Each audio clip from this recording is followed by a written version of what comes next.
The book of Genesis, chapter 7 through 8. And the Lord said unto Noah, Come, thou and all thy house into the ark, for thee have I seen righteous before me in this generation. Of every clean beast thou shalt take to thee by sevens, the male and his female, and of beasts that are not clean by two, the male and his female. Of fowls also of the air by sevens, the male and the female, to keep seed alive upon the face of all the earth. For yet 7 days, and I will cause it to rain upon the earth 40 days and 40 nights. And every living substance that I have made will I destroy from off the face of the earth. And Noah did according to all that the Lord commanded him. And Noah was 600 years old when the flood of waters was upon the earth. And Noah went in, and his sons and his wife and his sons' wives with him, into the ark, because of the waters of the flood. Of clean beasts and of beasts that are not clean, and of fowls and of everything that creepeth upon the earth. There went in two and two unto Noah into the ark, the male and the female, as God had commanded Noah. And it came to pass after 7 days that the waters of the flood were upon the earth. In the 600th year of Noah's life, in the 2nd month, the 17th day of the month, the same day were all the fountains of the great deep broken up, and the windows of heaven were opened. And the rain was upon the earth 40 days and 40 nights. In the selfsame day entered Noah, and Shem, and Ham, and Japheth, the sons of Noah, and Noah's wives, and the 3 wives of his sons with them into the ark. They and every beast after his kind, and all the cattle after their kind, and every creeping thing that creepeth upon the earth after his kind, and every fowl after his kind, every bird of every sort.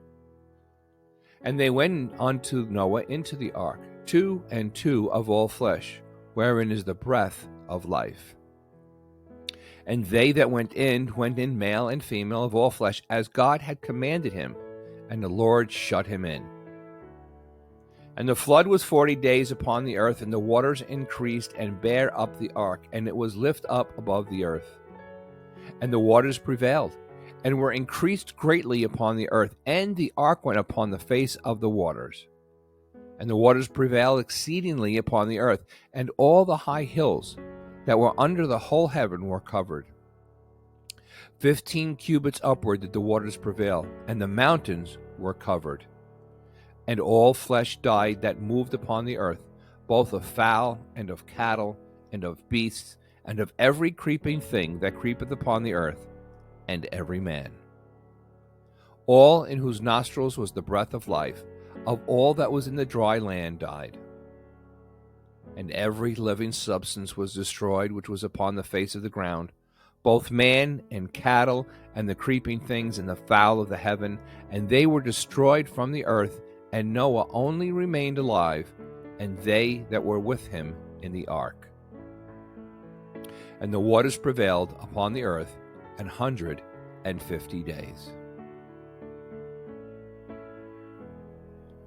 The book of Genesis, chapter 8. And God remembered Noah and every living thing, and all the cattle that was with him in the ark.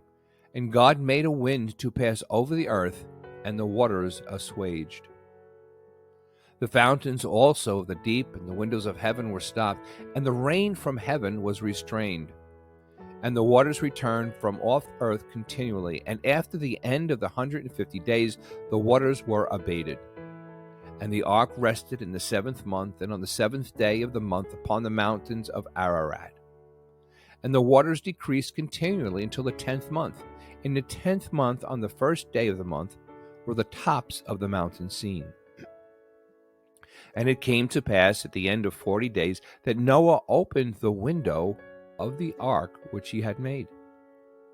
And he sent forth a raven, which went forth to and fro until the waters were dried up from off the earth. Also he sent forth a dove from him to see if the waters were abated from off the face of the ground. But the dove found no rest for the sole of her foot, and she returned unto him into the dark, for the waters were on the face of the whole earth. Then he put forth his hand, and took her, and pulled her unto him into the ark. And he stayed yet other 7 days. And again he sent forth the dove out of the ark. And the dove came into him in the evening, and lo, in her mouth was an olive leaf plucked off. So Noah knew that the waters were abated from off the earth. And he stayed yet other 7 days, and sent forth the dove, which returned not again unto him any more. And it came to pass in the 601st year, in the first month, the first day of the month, the waters were dried up from off the earth, and Noah removed the covering of the ark, and looked, and behold, the face of the ground was dry. And in the 2nd month, on the 7th and 20th day of the month, was the earth dried. And God spake unto Noah, saying, Go forth of the ark, thou and thy wife, and thy sons and thy sons' wives with thee. Bring forth with thee every living thing that is with thee, of all flesh, both of fowl and of cattle, and of every creeping thing that creepeth upon the earth, that they may breed abundantly in the earth, and be fruitful, and multiply upon the earth. And Noah went forth, and his sons and his wife and his sons' wives with him. Every beast, every creeping thing, and every fowl, and whatsoever creepeth upon the earth after their kinds, went forth out of the ark. And Noah builded an altar unto the Lord, and took of every clean beast and of every clean fowl, and offered burnt offerings on the altar. And the Lord smelled a sweet savor, and the Lord said in his heart, I will not again curse the ground any more for man's sake, for the imagination of man's heart is evil from his youth. Neither will I again smite any more everything living as I have done. While the earth remaineth, seed time and harvest, and cold and heat, and summer and winter, and day and night shall not cease.